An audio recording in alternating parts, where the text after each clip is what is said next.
gonna hop over to the Western Conference. You know, that's like that's a battle. I don't even know what to say about the West Coast because you know, like the Western Conference is just like everybody Yeah, got a chance for real, it's because they tight. just so tight. So it's like so tight. Like I'm gonna just keep it simple on how I look at the West Coast. I ain't going because every team has a fighting chance. It's so weird with the West Coast. Every team in that conference have like besides maybe like Portland. Besides Portland, even Utah probably got a fighting chance. But besides Portland and Cam, you might not. Well, I don't think you even care for them too much because that's like y'all little brother team, Clippers. I don't believe they do. They Yeah, looking I good in the got them. preseason, but that ain't. Yeah, I mean, I got them on the other side with like the question. So pretty much, I had 8 teams, and then there's the side with teams with the question mark. Let me hear your So 8 teams. so I got OKC, uh, Denver, Dallas, Minnesota, Memphis, Phoenix, Lakers, Sacramento. And it's not in any order. Like I said, it's just like the last one. They're not in any particular order. It was just how I was writing it down when the names of the Western Conference teams was popping in my head. And then the teams that's on the side with the question mark is the Pelicans. I feel like that's kind of obvious for the most part because you just never know with them. Um, the Warriors, which the Warriors could go into that top 8 easily, depending on how their season goes. So then I got the Clippers, Spurs, Rockets, Jazz, Blazers. So even with the Blazers, like I honestly didn't know what to expect from them at all. They're pretty young now, so it ain't really too much high expectations for them.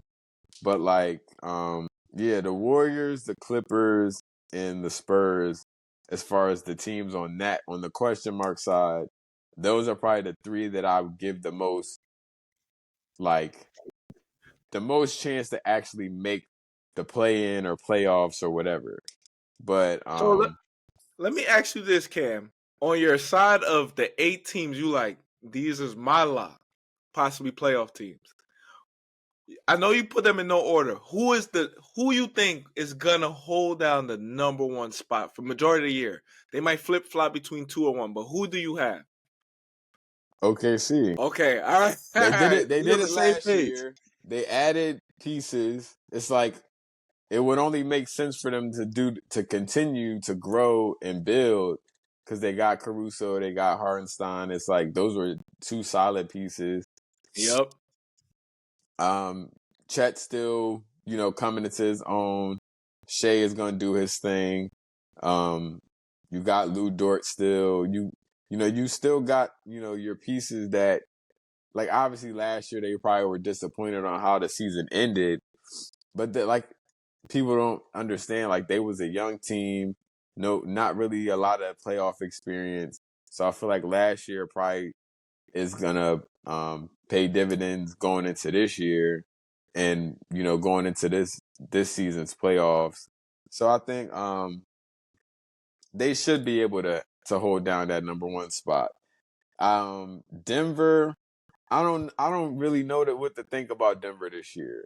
Like I think obviously they'll be a top team, but losing KCP, losing obviously That hurt. losing um uh Brown and Green from the championship year, I think those 3 pieces was huge for them. Yep. And I think losing those guys is gonna have an effect on their depth as far as guys off the bench, and I think it also is gonna affect their defense. Like it's like I'm definitely never gonna count them out because they got Joker, but I think this may be honestly that's this year may be the the first year where like I think Joker may start dealing with some injury.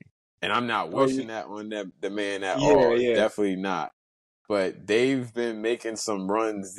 Like I said, with kind of like with Deep the runs. They've been playing yeah, basketball for a while. Yep. And kind of plus, like he with go play Olympics. yeah. So kind of like how I was saying about Miami, and also with Boston, just consistently making playoff runs back to back to back.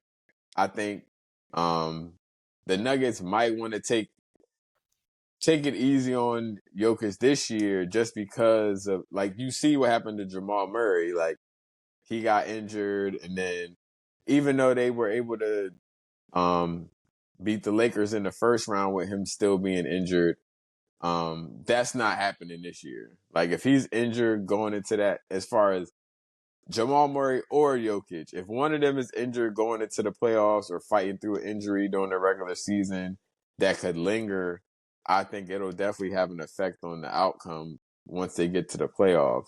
But I think with Jokic as your star player, I think you always have a chance just because the style of play that he or the way he plays the game, you're always going to have a chance because he's not selfish. So I think when you have a star like that, and then you have like a Jamal Murray or a Aaron Gordon, who people again forget, Aaron Gordon was the number one option at 1.2.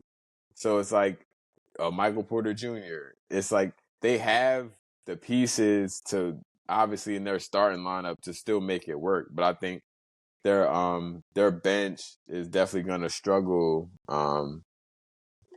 Definitely going to struggle this year, for sure. I think. I think they took a step back. I agree with you. The main thing with me, with the only thing that I feel like could keep them up top on the top echelon of like the West Coast is if Michael Porter Jr. just take a leap, like another leap. Like we know he could shoot, but if he could like put the ball on the deck and do more, and then lock in more in defense, I think that would keep them there. But if he's just like coming back as just like a spotty shooter and then streaky shooter, they will regress because I don't think Westbrook really moved the needle. I think like it's cool to put Westbrook in like to rush Joker, and then you could still run that fast, like not fast pace, but you can still have that what triple double threat, I guess they're looking at it as. But them other guys that like what is Christian Brown and PJ Watts, they cool role players, but they're not gonna pick up the slack that Bruce Brown and Jeff Green and now KCP leaving left. I just don't think those younger guys are like gonna take that leap. They're gonna play good, but I think it's Michael Porter. I feel like it's all in Michael Porter Jr. hands right now. If he takes another jump, then yeah, they still a bad team then. But if he's like plateaued and this is it, I think they regress just a little bit. Not nothing too crazy where they're gonna miss the postseason. But that's the only thing Yeah, I saw about the Nuggets that I could criticize them about. yeah, I agree. Like, I think with Michael Porter Jr., he's one of those guys where you see the potential. Obviously, he can play, but it's like you said, are you going to take that next step? It's like, because I think like eventually Jamal Murray. It's just my opinion. Like, I ain't saying he's gonna retire or something, but like I don't think he's gonna get back to like where he was at when they was making those runs. That's just my opinion. Like, I don't think he's gonna fall off a cliff or something like that. But it's like, I think Yeah. he's kind of reached his ceiling as far as like his abilities and what he was able to do. So I think now is he's going to be getting a little older. Joker's going to be getting a little bit older. It's like it's up to Michael Porter Jr. out of, I guess, their core. He's the youngest, and I think it's about time for him to kind of step up and take the reins a little bit more and be more of like a leader and like a go-to option. Because it's like offensively, I think he needs to be more involved late in games and stuff like that. And I think this year should be the year where he can kind of take over in some of those moments and kind of build himself up to kind of prepare for taking those reins, like I said. Whereas obviously in previous years, it's Joker, Jamal Murray, especially late in games. They're most likely going to go to the 2-man game with them. So I think if he's able to kind of step in this year and kind of take off some of the pressure from them two, I think they'll be able to still hang tough with a lot of the best teams in the West. But I think I already said once they lost Bruce Brown and Jeff Green, they wasn't winning the championship. But then once they lost KCP, I'm like, now I'm trying to still have faith in them to be like a top tier Western Conference team, but I'm not sure how that's going to work out this year. And then with the Russ situation, it's like we all know what Russ can do. Like we've all grown up watching Russ, but it's like I just don't think it's going to help them get. I don't think it's going to help them make up for the losses of those three guys that we named. So I think they may have some tough spots during the season, some struggles, spots during the season, but I think they'll still be able to make the playoffs and be like a top 4 or 5 team. But yeah, they definitely lost some major pieces over the past year and a half, 2 years. So let me what you gonna say, Cam? Who you gonna go to next? Next I was gonna go to Dallas. I was just about to bring Dallas up too. Cause I'm looking at the Dallas different from everyone else. I think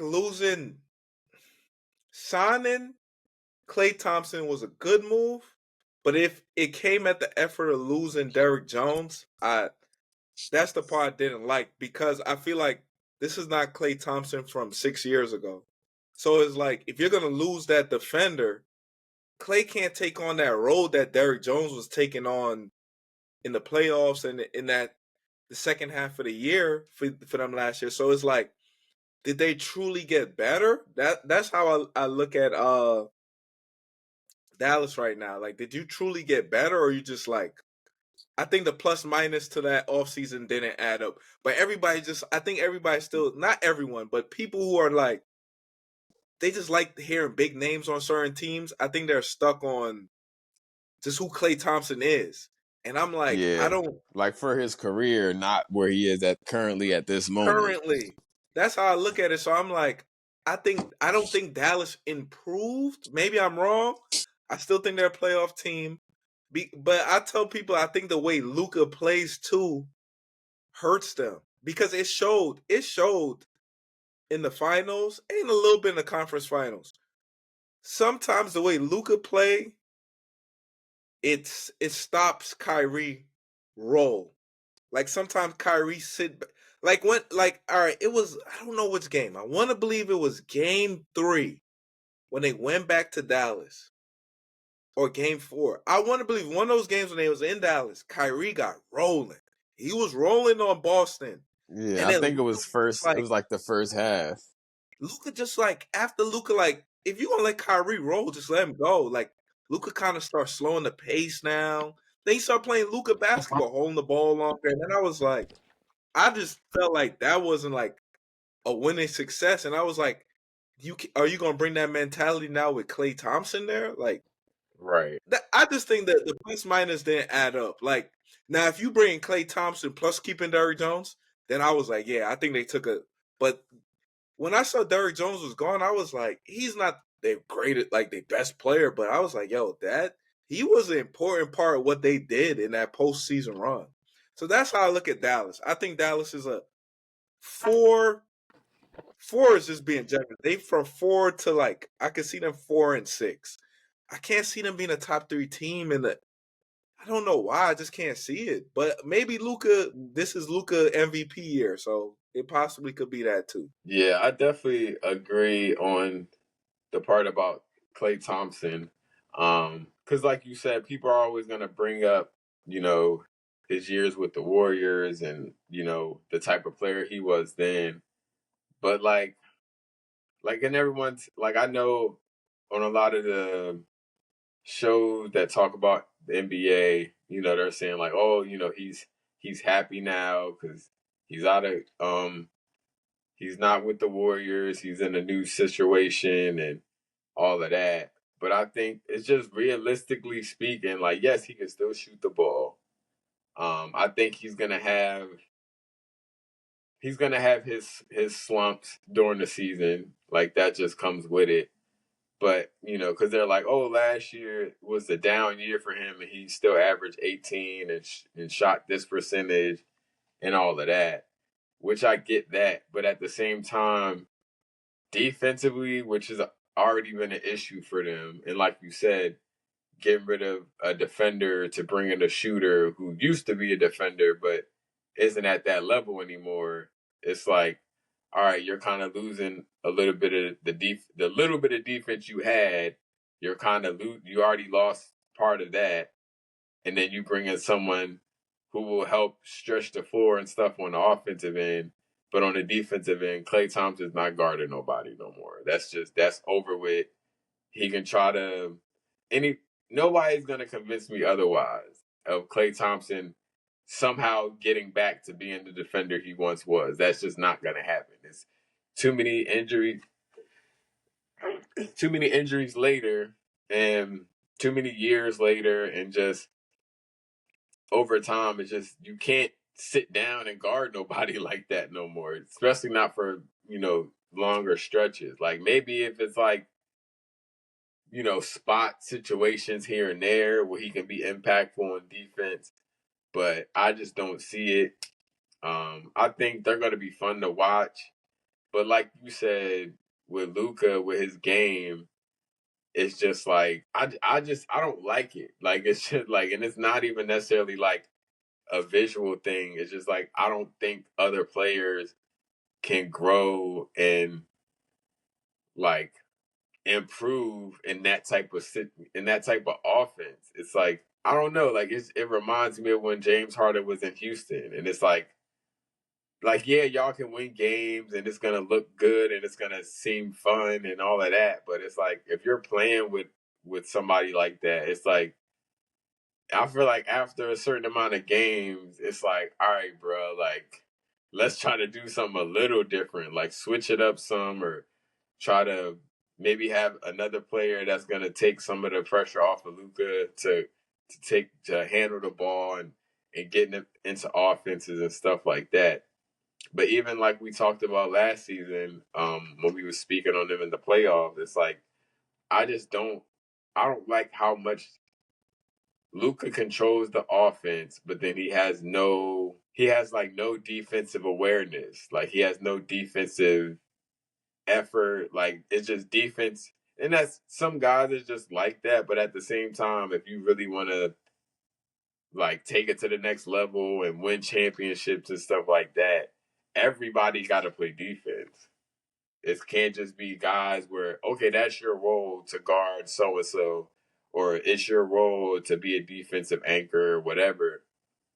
It's like if you're on the team and the best player is putting in the effort on defense, everybody else got to fall in line. That's just how it goes. And if you don't, and that's your team's philosophy as far as like defense first, it's like, all right, if your best players are doing that, there's nobody else can say anything. Nobody else can have an excuse or a rebuttal for why they're not trying on defense. So with Luka, it's just one of those things where like if he actually tried on defense, they'd be such a better team. They'd be way better than what they're showing defensively, because this it's pretty much like how it is on most teams. If your best players aren't trying on defense, or they're being lazy, or they're not taking defense as serious as offense, then your guys that are there for defense, they're not even gonna want to put in the same amount of effort, unless you're just one of those guys that love defense. But I feel like if you're the best player on the team and you want to win a championship, you gotta love defense too. That's just how that gotta go. And if not, even if you can make it to the finals, you're gonna fall short. Like you may be able to get away with it, a series here or there, but when it really comes down to it, to winning and losing the whole thing, it's like you got to play defense. There's no options here. It's like Everybody got to lock in on defense. Then I feel like as a team, you should be more locked in on defense and let the offense just come. Especially with how they play, it's like if you just let the offense come and y'all focus mostly on defense, then I feel like they'd be all right. They'd still be able to make another run this year.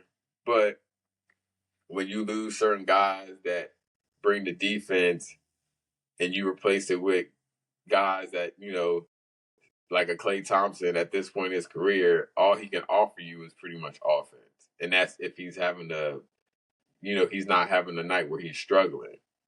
So with Dallas, I think a lot of people are going to be high on him just from that trade with Klay Thompson, but I don't, like you said, I don't see it as it being that much of a trade that's gonna move the needle like that. So that's one of those teams where this wasn't in any order. If I had to put them somewhere, I'd probably say where they was at last year, like a 4, 5, 6-ish. And that's pretty much it with them. Just the defense. If your team doesn't play defense, I can't be high on you. Like even if they do, make it through the regular season and have a top 4 or 5 spot without being a great defensive team, it's like, all right, more power to you. But even then, when the playoffs come, it's gonna expose itself. So I think for the teams that take defense serious the entire year, those are going to be the teams that make the noise in the playoffs versus the teams that is just focusing on offense and scoring and that type of thing where it eventually they'll come back to bite you. Yeah, Dallas is they're gonna be good just because Luka is good and Kyrie is good. They're just gonna be in that same spot. Like I didn't think they're gonna hover better. But let me shotgun a team to you. I want to see what you think of how you feel about the Rockets. Like the Rockets, how you feeling about them right now? Because the West Coast, we could be here all day talking about them. But I want to shotgun the Rockets. I want to hear your thoughts on the Rockets right now. I mean, I definitely think they have the potential to improve from last year. Because obviously, did they get Steven Adams this summer? Did he go to? He went somewhere. Was it Houston? I think it might. I don't know. I gotta look that one up. Yeah, I think they did. I think you might be right about that. Because I swear I seen them in the preseason game. But I mean, they got some young talent. They got some young talent. They brought in Dylan Brooks last year and Fred VanVleet. If we're right about the Steven Adams thing, then that's another vet that could help them. But I don't know. Like, I think they could potentially make the play in. Like, I'll give them that. But I'd have to see. I'd have to see more of their games, like as far as once the season starts, and kind of see what they're trying to do. Because it's like even like offensively, like I don't think they mesh well together. Like personnel wise, it's like I don't know. It's just they're definitely a work in progress. I would say that. But as far as like their roster goes, like they're decent. Like they're not horrible. Like I think they'll be able to win some games. But like I said, the West is so tight. It's like I give them like maybe a play-in berth. But outside of that, like I ain't really expecting too much, but they may surprise some people. Who knows? Me personally, I'm high on the Rockets. I think the coach, just them having Ime Udoka, showed the big difference from last year and the previous year. So now that like you said, you don't think they gel together. Now all these guys are kind of like a year with each other because Jalen Green in the beginning of that year, beginning of last year, was inconsistent. Then I don't know if he heard he was possibly getting traded to Brooklyn for Kevin Durant or whatnot. He started playing way better. And then I think possibly could become the best player in that draft class from last year. Cam Whitmore is a problem. Yeah, I don't know if people hasn't been watching. That kid is a problem, and he either is going to take somebody's starting job or they're going to move somebody just to give him more playing time. Like like we saw it in Nova, like he could play. Everybody questioning his shooting ability, but after seeing Summer League, some of this preseason, I'm like, and I mean, you gotta take it with a grain of salt, but dude, that the jump he took is like, yo, he's trying to be like a star. He wants to be a star. for sure. And and they got mixed. They could mix and match so many different pieces. So it's like they still got Easton Townsend from LSU that he didn't really get like.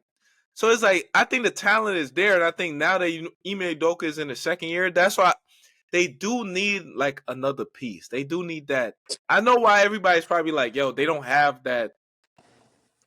Like they want to go get Kevin Durant or Devin Booker or something. They still need one of those kind of guys.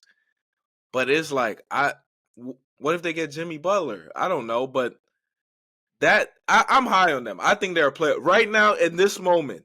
I truly believe the Rockets is a playoff team. In my opinion, who would I kick out to put the Rockets there from last year playoffs? I don't know who I don't even really remember who was like the 8th seed last year. So it's like but the West is so hard. It's like who was the 8th seed that played OKC? The Pelicans? I think it was Yeah, I'll throw the Pelicans out. I'll give the Rockets a chance over the Pelicans did get better though, but I'll give the Rockets a chance to take that spot. I'll give them a chance. They definitely a playing team for sure. That's no question asked. Yeah. They're a playing team for sure. Can they get that 8th spot? It all depends on how Pelicans move forward. Are they gonna Pelicans? Who else? The Suns? Maybe. Like I don't even think the Suns is the top. It's weird to say that knowing Kevin Durant is on a team with other talent. You don't even want to look at them as a top 5 team because they technically wasn't a top 5 team last year. Maybe bringing in a point guard helps, but just the Rockets. I shotgun the Rockets out there. I don't know who else you want to throw out there, Cam. Yeah, I think the only teams I had left on there was the Timberwolves, the Grizzlies, Suns, Lakers, and the Kings. Which with the Timberwolves, like they went to the conference finals last year. Obviously, the trade that we talked about with New York, that's gonna probably impact their record. But I think because obviously Julius Randle is not fully healthy yet. I think with DiVincenzo that helps him a little bit with some shooting and things like that. But I think this year with Minnesota is going to be way more Ant just being that go-to guy. And then obviously once Julius gets back, he'll get some touches. But I just I don't want to downplay them like they didn't do what they did last year, but obviously that's was with Cat involved. But I think like how most people are saying they let Cat go because they want to keep Naz Reid, which I think Naz Reid is very versatile, and I don't blame them for basically trading Cat because they want to keep him. I think he's still on his rookie deal, so eventually he'll get paid. But I think they were able to save some money and then still be competent to where they could still battle in the Western Conference. But do I think they'll be as good as they was last year? Probably not. But I think they'll still be pretty good. I think they'll still be able to keep a pretty high spot in the rankings, even once the season starts and all of that. Because I feel like Anthony Edwards is just that good of a player where he's always gonna impact the game. And then now it's just pretty much just getting him time with his team and building chemistry. With the newer guys that they've added, and then also with Naz Reid kind of taking that step and kind of moving his way up the ladder within the team. I think they'll have some bumps in the road, but I think eventually they'll figure it out because I just think Anthony Edwards is just the type of leader you want on a team. As far as your best player, he's young. He has a lot of growing to do still, even though he's a really good player already. But I think that playoff experience they got last year is definitely going to help them a lot and kind of knowing themselves and who's going to play what roles. So I think they'll be able to figure it out.